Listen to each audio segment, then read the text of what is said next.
Duval, welcome into Duval Daily, your daily dose of Jacksonville Jaguars news and analysis by Generation Jaguar. I'm Jordan DeLugo. Welcome into the show. Earlier this week on Twitter, I ran a poll.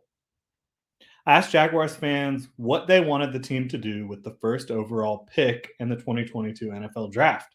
And today we're going to break down those results and analyze what the fans have said here. Had about 2,000 responses. Thanks to everybody who contributed to that poll. Aiden Hutchinson, Evan Neal, Kayvon Thibodeau, and Trayvon Walker were the poll answers for what fans wanted the Jaguars to do with that first overall pick. Of course, there was also the option to leave comments, and we'll get into the top comment as well. But the number one vote getter was Aiden Hutchinson, the Michigan edge defender, extremely talented guy, was probably the most dominant defensive player in college football in 2021. And he's a heck of a player. There's no doubt about it. Evan Neal, Alabama offensive tackle, he came in with 39% of the vote. So this was a very close race between Hutchinson and Neal, who are the top two guys betting odds wise to go number one overall. So it makes a lot of sense there that those two guys came in at the top. Then we've got a super steep drop off. Kayvon Thibodeau and Trayvon Walker. Thibodeau out of Oregon, Walker out of Georgia. They're both edge defenders. They came in at 9% each. So again, 43 for Hutchinson, 39 for Neal, and then 9 for both Walker and Thibodeau. In the comment section, the number one comment that I saw here, plenty of folks were asking for a trade down, so we'll also go over that option. Now I'm just going to break down each of these options and what I view as the number one option, how I think things could play out if the Jaguars do select a Hutchinson, a Neal, etc. Make sure to follow Generation Jaguar on Twitter at Generation Jag, myself at Jordan DeLugo, and please subscribe wherever you prefer to listen or watch. Really appreciate you guys tuning in. So let's go ahead and kick it off with Aidan Hutchinson here. 43% of the vote. I'm going to sound like a broken record here because everyone and their mother is saying it. He's an incredibly safe pick. Very stout and physical and disciplined against the run. Sets a hard edge against the run. And like I said, very disciplined. He's not gonna overshoot his gap. He's not gonna try to play outside of himself. He's gonna play within the system, play within the design of the play. And that's really gonna help out a run defense on first and second down. He has the speed to threaten the edge as a pass rusher. He doesn't have that bend that you really look for, but the speed to threaten is there.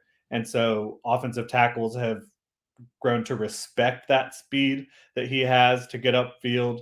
And of course, when they overset, he's able to use those inside moves, come across the face of an offensive tackle, get into the backfield, and affect the quarterback. He really does eat, sleep, and breathe football, weight room, and practice warrior. When you combine all that, you've got a really safe package, right? He's obsessed with football. He's good against the run. He's an impact pass rusher, more of a power guy that works the edge and then works the inside moves. I think he's going to end up being a 10 sack guy.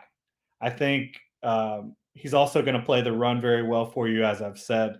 My biggest question is, will his lack of length, he has short arms, or his lack of bend impact his ability to get the quarterback at the next level? I don't think so, but I do think it limits his upside. I don't think he's going to be the next TJ Watt. I don't think he's going to be the next JJ Watt or one of the Bosa brothers. Everybody compares them. I do think he's going to be a Pro Bowl level defensive end. I think he's going to be a team leader, a tone setter up front. So yeah, I guess I don't see him with that consistent all pro ceiling, but I do think his floor is just a very good starter for your football team, a very good starter who's going to do things the right way and be a leader, be a blue collar guy. So his fit with the Jaguars obviously is across from Josh Allen. I think his presence would really help Josh Allen. It would help everybody on defense, honestly. And I think, like I said, it's a very safe pick. So if this is the direction the Jaguars go, I would not blame them. I would not blame any team for valuing Aiden Hutchinson at 1 because in the end, you really are trying to mitigate risk with this top overall pick. Maybe he doesn't have the ceiling of some of the other guys, but you're going to get a damn good football player with Aiden Hutchinson. Evan Neal, offensive tackle out of Alabama. He came in at 39%. He's an absolute freak of nature at 6'7.5" and 340 pounds. Moves like a much, much smaller offensive tackle, more like he's in the 300-pound range. But he has the power at the point of attack in the run game that you're looking for, really moves guys off the ball. Excellent pass sets, well-timed punches, great feet. He's smart. You can see it. He's very assignment sound. He's athletic, excellent in the passing game and in the running game. His flexibility, which is really rare for his size, that might be the rarest trait he has for his size. It allows him to play shorter, to play with better leverage, to get up under the pads of smaller guys. And that's just so impressive and so rare for someone at Evan Neal's size, 6'7.5" and 340 pounds. You're not going to overpower him. He's got a great anchor. He's going to move you off the ball in the run game. He's versatile to play either tackle spot. He played left tackle in 2021, right tackle in 2020, played left guard as a freshman in 2019. So he can play any spot on the offensive line for you outside of center. He's just a little bit too big and bulky to play right there in the middle of the offensive line. So for me, this is a home run type of pick. I don't think you could miss by taking Evan Neal, who the Jaguars have questions along their offensive line. They really do when you look at 2022 and when you look long term. Cam Robinson had the franchise tag placed on him, the left tackle. He hasn't signed that franchise tag. The Jaguars have talked about wanting to extend him. That hasn't happened yet either. So you don't know what his future is beyond 2022 or even in 2022. At left guard, you had Andrew Norwell move on to Washington. So Ben Barch kind of slots in there right now, probably either Ben Barch or Will Richardson, right? I think you would rather have Barch in the lineup than Richardson at this point. But so you have a question at left guard. At center, Brandon Linder just retired. You do have Tyler Shatley, who you feel good about as a stopgap option. Of course, Neal is not going to address that center position. At right guard, you're good to go for now because you signed Brandon Scherf, one of the best in the game. Of course, he is injury prone, but when he's healthy, he's your starter, no question about it. And then at right tackle, what are you doing? Do you have Jawan Taylor in the starting lineup? Do you have Walker Little in the starting lineup? So there are question marks. Evan Neal, whether he came in and played right tackle for you, played left guard for you in year one, he's going to make a big impact. He's going to help protect Trevor Lawrence. He's going to help clear the way for James Robinson and Travis Etienne when those guys are healthy. So when you talk about drafting a guy that is going to positively impact the trajectory of Trevor Lawrence in year two, help the infrastructure around him, I don't think you could do any better than Evan Neal, to be completely honest. And he's the guy I would take at number 1 overall if I was making the decision. He's my number 1 ranked prospect, and he's going to be on the field at the same time as Trevor Lawrence. He's going to help Trevor Lawrence. He's going to help the passing game and the running game. The next two guys, Trayvon Walker and Kayvon Thibodeau, both came in at 9%. We'll tackle Kayvon Thibodeau first. For my money, he is the most talented edge in this class. He came in as a freshman, was the top recruit in the country, dominated for the Oregon Ducks as a freshman, continued to do so throughout his career. He's only a junior. He played through some injuries in 2021 and at times didn't quite look like himself, but he still continued to fight.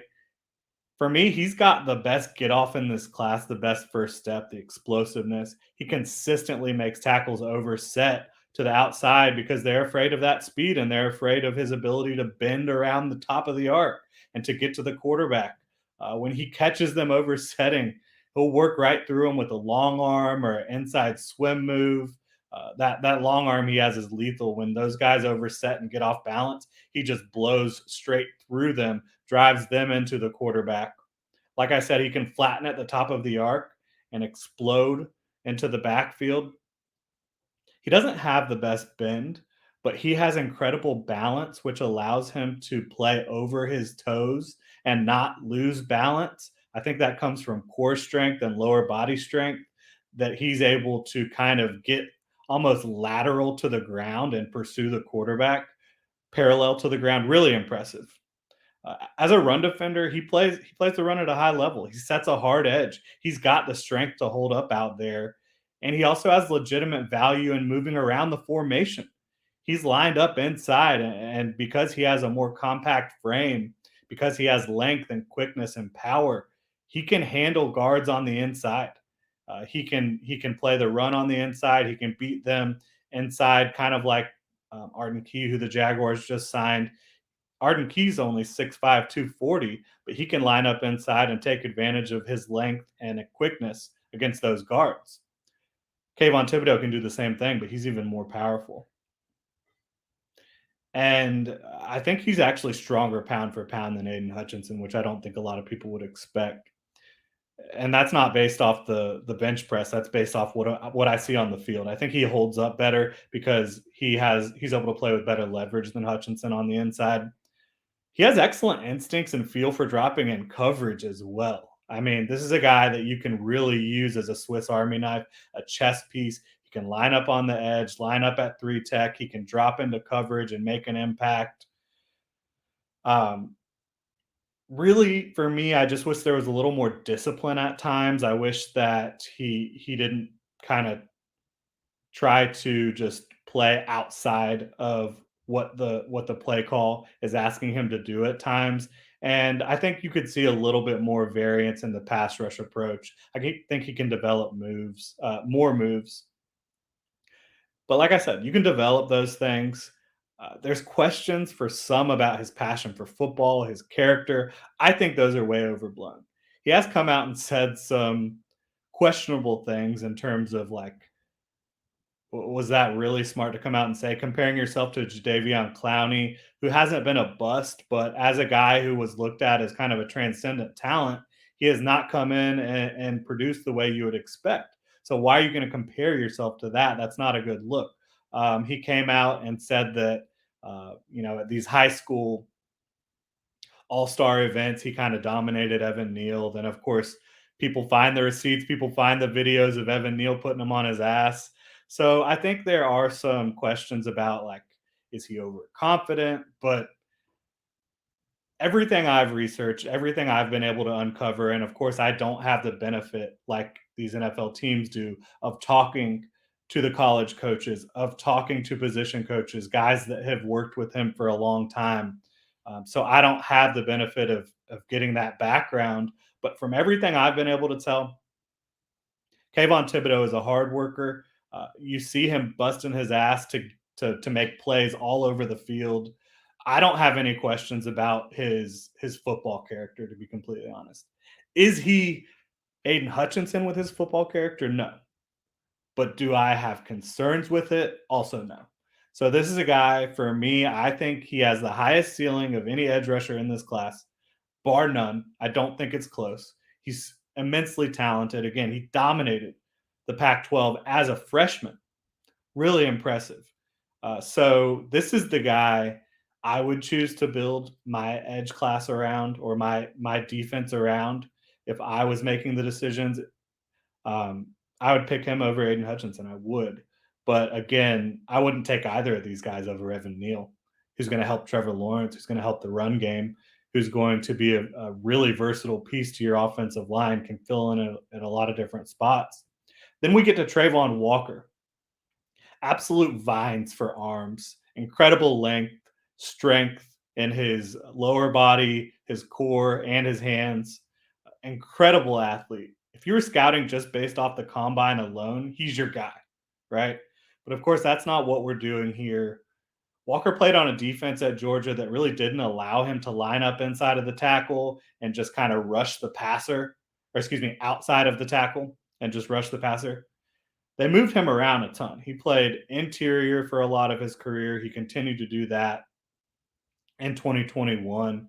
And then when he was lined up on the edge. He kind of was lined up heads up with tackles quite often. He was really more of in a contain role than a pure just pin your ears back and get after the passer. Um, he's really talented. He's got flashes on tape of pass rush moves, pass rush prowess. He's incredibly fast on the football field. He makes plays all over the field that you just wouldn't expect a guy his size to be able to do. He's 6'5", 275, ran in the 4.5s, tested out of his mind in every athletic test you can really look at. He's really impressive against the run already, and I think that's kind of what Georgia was asking him to do more often than not. That Georgia defense kind of wanted the defensive linemen to eat up those offensive linemen and let the linebackers come in and make plays.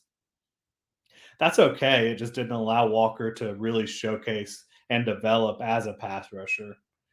But there are flashes, like I said.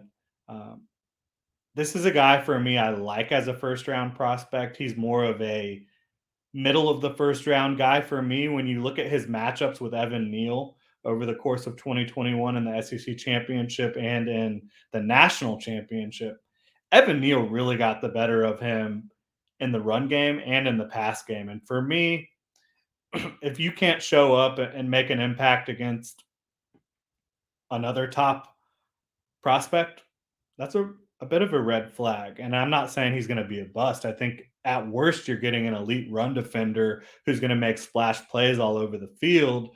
But the pass rush refinement is just not there for Trayvon Walker. So for me, this is not a guy I would even consider in the top 5.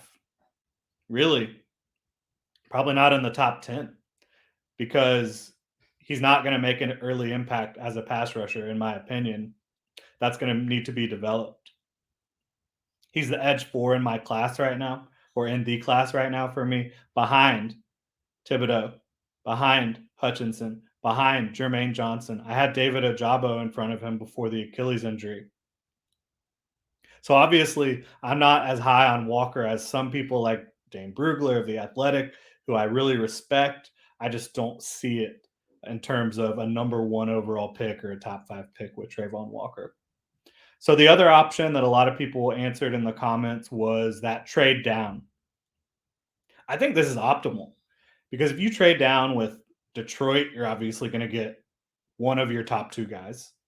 Detroit's sitting there at number 2. There's been some rumors that they would be interested in moving up to 1 to make sure they can secure Aiden Hutchinson. If you're going to trade down with a team like New York, who has multiple first round picks, or even Philly, there's several teams that have multiple first round picks you could trade down with.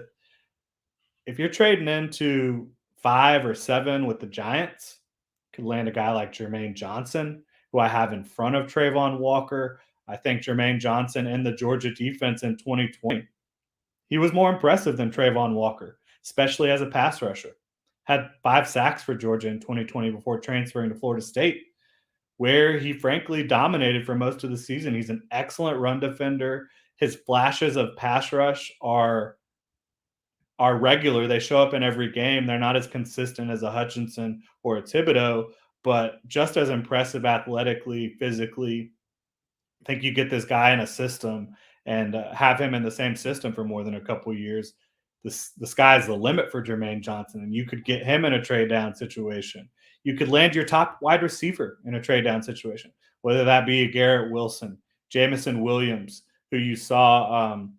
He's able to kind of, after that ACL injury, he's going to start running here soon. He's supposed to be running by the NFL draft. He was moving around looking pretty good at the Alabama Pro Day. Whoever it may be with that wide receiver, if you still wanted an offensive tackle, Charles Cross or Ike Ekwonu likely could still be on the board for you if you traded down into the 5 to 7 range. So yeah, I think trading down is optimal. I do think if you're going to stick at 1, that's fine too. Take Neal, Thibodeau, or Hutchinson. Hutchinson's the favorite right now. I would not blame the Jaguars for making any of those 3 picks, and I wouldn't blame them for trading down. Of course, you lose control if you trade down of the draft. You lose the ability to land your top prospect potentially, but you do gain more picks, and more picks early on can be very beneficial for building a team that needs help in a lot of areas. Now, let's talk a little bit about my draft philosophy. A couple of the guys, or a couple of the things that I like to think about when I'm evaluating these guys. If I'm drafting a guy, I do want him to be a complete prospect, especially in the first round. I want to feel confident in his ability to make an impact on all three downs, whether that be on offense or defense. I want him to be able to make an impact for your team, whether you're trying to defend the run, whether you're trying to run the ball, and make an impact in the passing game. I want him to be complete with a first round pick. But if I'm having to choose between a guy who makes a bigger impact right now in the passing game or someone who makes a bigger impact in the running game, I think it's pretty obvious who you should be looking at here. It's easy. This is a passing league. You cannot forget that. Yes, you've got to be able to run the ball, but your passing game is going to be the key to getting you far into the playoffs. You've seen it in recent years. The teams that are winning the Super Bowl, they have the quarterback, they have the receivers, they have the offensive lines. You've got to be able to get the job done passing, and you've got to be able to stop the pass on defense as well. It's more critical than stopping the run. It's more critical than running the ball. That's just where the league is right now. So if I'm having to choose between, let's say, Charles Cross, who is an elite pass protector, but didn't do as much run blocking in that air raid scheme at Mississippi State, or a guy like Ike Ekwonu, who's one of the most dominant run blockers you'll ever find, but he's still very underdeveloped in his ability to protect the passer, in my opinion. It's easy. I got to choose Charles Cross. He's going to come in and he's going to help me throw the ball. He's going to come in and help me create chunk plays, which is the name of the game in the NFL right now, more so than Ike Ekwonu is. I do like Ike Ekwonu's development over the last couple of years as a pass protector, but he's still got a long way to go. Whereas Charles Cross is ready made to come in and play for a team that's going to throw the ball 30 to 40, maybe even 50 times in a game. That's the guy you're going to get with Charles Cross. Um, Defensively, it's the same thing.